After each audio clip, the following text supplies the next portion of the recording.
Hey, I want to let you know about a tournament that's coming up on October 28th. It's American Grappling Federation, AGF. Go to AmericanGrapplingFederation.com.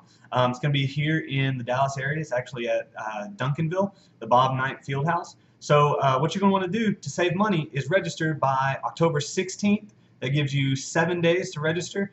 If you can't make the early registration, the late registration deadline is October 23rd, but you're really going to want to save money. If you also want to get one of these really cool competitor t-shirts that's different for every tournament, you're going to want to early register. Guys, I'll see you there. Hey everybody, welcome to an episode of Spire Books. So the book we're going to talk about today is by Rob Wolf. It is known as Wired to Eat. So first, let me give you some background information on Rob Wolf.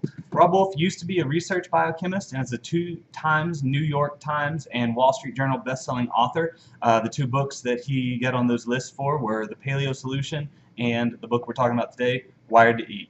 He also has a podcast called The Paleo Solution, which talks about performance, health, and longevity. He also trains guys Brazilian Jiu-Jitsu, or as he calls it, old man Jiu-Jitsu. He also does yoga, weightlifting, and other various physical activities. In fact, he's a former powerlifting champion in the state of California. He's a 6-0 amateur kickboxer, and he's regularly consulted by NASA, the Naval Special Warfare Unit, Canadian Light Infantry, and the U.S. Marine Corps. Wired to Eat is Rob's 2nd book, and it came out this year, so it's a really new book. I really highly recommend it. I was fortunate enough to hear and read Rob's response on the What the Health documentary, which I'll link in the comments, not the documentary, his response to it. And then I heard Rob on the Joe Rogan Experience. These 2 things combined caused me to pick up his book. Before I get into the book, I'm going to talk about some background on why the book was so influential and important to me. So I began having chronic migraines when I was about 16. But according to the neurologist I saw at the time, it looks like I had early onset migraines, perhaps as early as 10. During that time period of middle school, I had frequent unexplained stomach issues and nausea. So these are some of the symptoms of early onset migraines. They didn't manifest as pain in the head, but I got sick to my stomach and nauseous a lot. My family was unaware of it at the time, unfortunately, and it seemed to them I was just a kid that didn't want to go to school, which is not entirely untrue. In addition to migraines, I've spent my entire life from the time I was a little kid dealing with irritable bowel syndrome. From when I was a little kid onwards, something was just wrong. I wasn't regular in using the restroom, and I would deal with bouts of extended and painful constipation. Sometime around adulthood, I began experiencing pain in my legs, particularly when I was tired. It was often excruciating, and it would keep me awake, writhing in bed, just trying to find a more comfortable position. If this sounds familiar to you, you probably have restless leg syndrome or know someone who does have restless leg syndrome. At the same time, I had frequent bouts of insomnia where I just wouldn't be able to get to sleep. I would stay awake, even though I'd go to bed around 9 or 10, I would stay awake until 2 or 3 in the morning and then have to get up and go about my day. These bouts of insomnia fed my restless leg, which in turn made it harder to sleep. So this was kind of a cyclical thing that just got worse and worse and worse. To top it all off, and this is probably the most important one, around the age of 18, I began experiencing symptoms of depression, and I dealt with severe bouts of depression. The most recent one was actually earlier this year in February and March. So these depressive episodes caused enormous problems in my life, some of which I will get into in Spire Mindset episodes. So that brings us to 3 or 4 months ago when I first read Rob's response to What the Health. Now many of you know What the Health is a documentary on why you should eat vegan or a plant-based diet. I decided to check Rob out, and that led me to reading Wired to Eat, and then to eating a ketogenic diet for the past 3 or 4 months. Now, Wired to Eat is about much, much more than the ketogenic diet. As a matter of fact, the ketogenic diet does get a chapter, but it only gets 1 chapter, and the rest of the book is devoted to how our diet has gone wrong and what we can do to fix it. So, Wired to Eat is about what has gone wrong with appetite, with our desire to eat in the modern world. You see, we, particularly those of us in America, we live in a world of hyperpalatability. What this means is our diets are designed to trick us into eating far, far more than we ought to. What's worse, the food we eat is practically designed to play havoc with our microbiomes. Now, I'll have to talk about this topic on an episode of Spire Nutrition, so we're not going to get too much into the microbiota now. In the book, Wired to Eat, you can see it again right here, Rob talks about how our modern diets have broken down the neuroregulation of appetite. And he gives an example of a man eating an ice cream challenge. So this man sat down to eat a ridiculous amount of ice cream. I don't remember exactly how much it was, but it's way, way more than is ever reasonable to eat in one sitting. So halfway through, the man starts to get sick. He doesn't feel well, and he just doesn't want to go on. You can physically see him not feeling well. So what he does, in a stroke of genius, is order fries, extra salty, extra crispy. Almost magically, he was able to finish the ice cream. So he ate the salt and all of the ice cream. Now, doesn't this sound a lot like eating at a fast food restaurant? We have the super sweet soda with just a ton of sugar in it, our very salty fries, and our savory hamburger. When you add that up, some meals total more than 1,000 calories. Now, honestly, some meals you can get at a fast food restaurant are way more calories than that, but let's just say conservative. Drink, fries, burger, you're looking at 1,000 calories. No wonder we have issues with our weight. Now, after spending half the book or more talking about what has gone wrong with our appetites, Rob turns to solutions. Now, a word on solutions. If you're ready to take my word or Rob's word on the problem and the solution, jump straight to the second half of the book and get started. If, however, you've heard bad things about the paleo diet or about ketogenic diets, you probably want to read the whole book and then decide for yourself whether or not it's something that you want to do. When it comes to solution, the big tool Rob uses is the 30-day reset. Now, this is similar to a Whole30 diet, but it's not exactly the same thing. The Whole30 fits within Rob's 30-day reset parameters, but it's much more restrictive. So what that means is if you want to try the 30-day reset using the Whole30, that's fine. It's going to fit within the parameters. If you want to try it the way that Rob talks about it, you'll actually get to eat a few more foods. So the pillars of the 30-day reset are protein, fiber, and appropriate carb content. When he says appropriate carb content, he means 75 to 150 grams. You're going to want to stay away from grains, legumes, and any processed sugars. There's some other things that you're going to want to stay away from, but he talks about those in the book. From there, add natural fats like butter, olive oil, coconut oil, and the like, staying away from highly processed oils like vegetable oil or canola oil.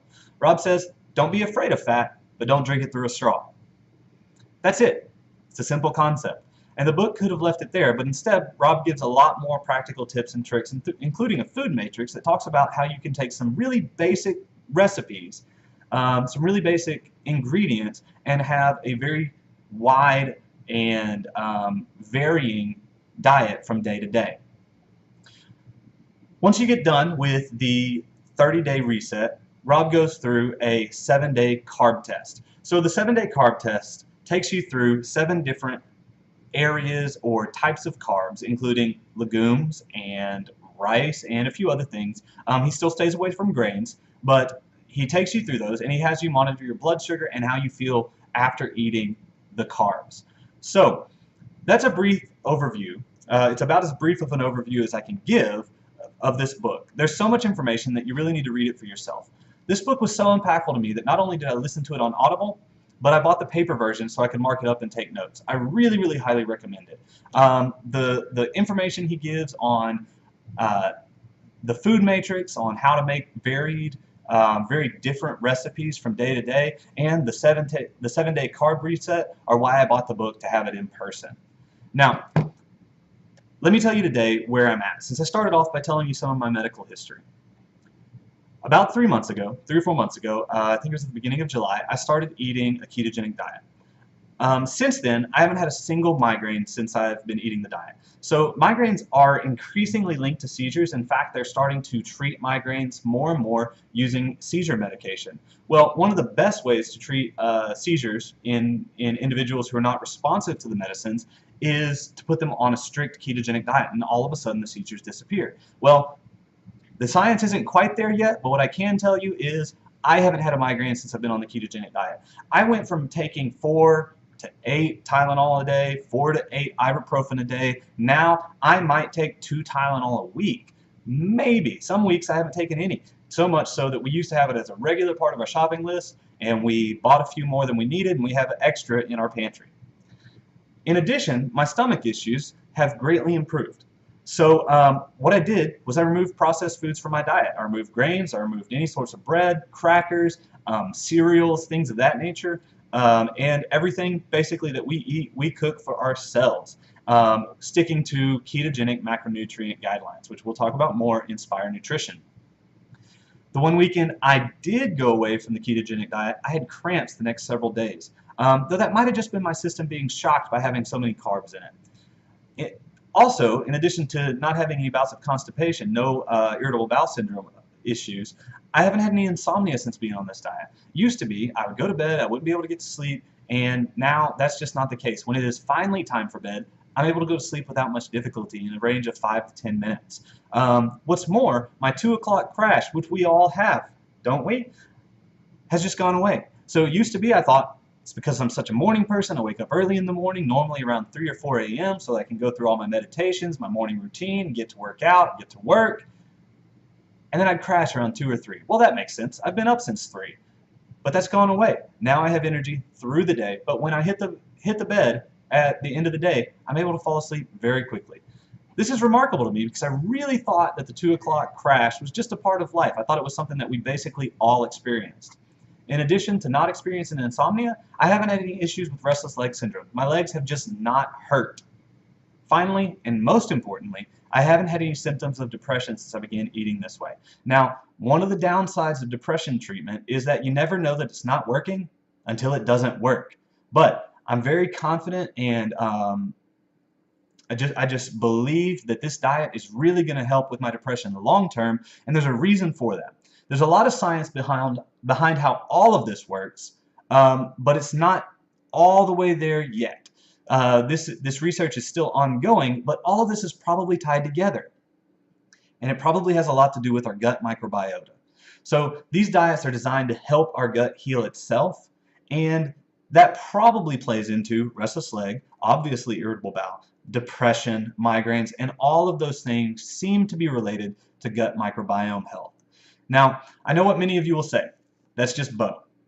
It's just placebo effect. It's not something that will work for you. It's not something that will work for your spouse or your loved ones. All I ask, guys, is that you grab the book, listen to the science behind it, and listen to the science behind what's wrong with our diets, what's wrong with the standard American diet, and how we are wired to eat. Then decide for yourself. I know I feel 1,000 times better than I did before eating this diet, and I'm a firm believer. If you have any questions for me, drop them in the comments. I'll get back to you as soon as I possibly can. And guys, if this video has been helpful to you, or if it's been informative for you, please like it and share it. Let's get as many eyeballs on this page as we possibly can. And most importantly, get wired to eat and read it. You'll be glad you did.